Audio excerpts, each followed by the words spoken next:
changing the dog standard does not change the breed. The standard simply says now that there's no weight limit, they don't want black, and then they don't want any white. Okay, but the original standard lets you have black dogs. Well, in 1990, they allowed black dogs. They had a weight limit, and so what was it? Oh, and the white markings, it said no more than 20%, but we've seen 20, 30, and 40% throughout the years, throughout the standards, the revisions of the standard, but it said less marking, the less white, more desirable. But it said that the white is okay. This other so-called Dogo Canario standard that is no longer called the Dogo Canario standard because the name was changed to be more politically correct for the show, then they changed it back because it was basically an insult to the dog and to its history and the people of the Canary Islands. They wouldn't accept it legally on paper. Like, this is one of those breeds like the Fila and the Kadebo that is like tied into the legislation system of the country, and it's a part of the history so deep that you can't just say something or change something about it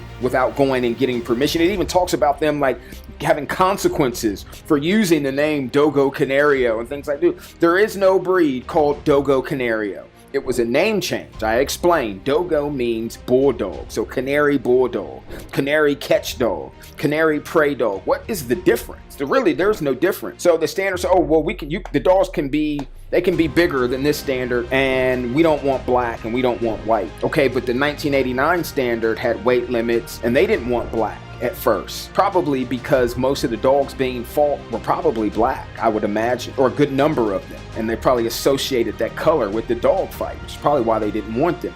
But then you see the judge, I read it where the judge was like, you know what, now I'll allow black dogs. So in 1990 they revised the standard.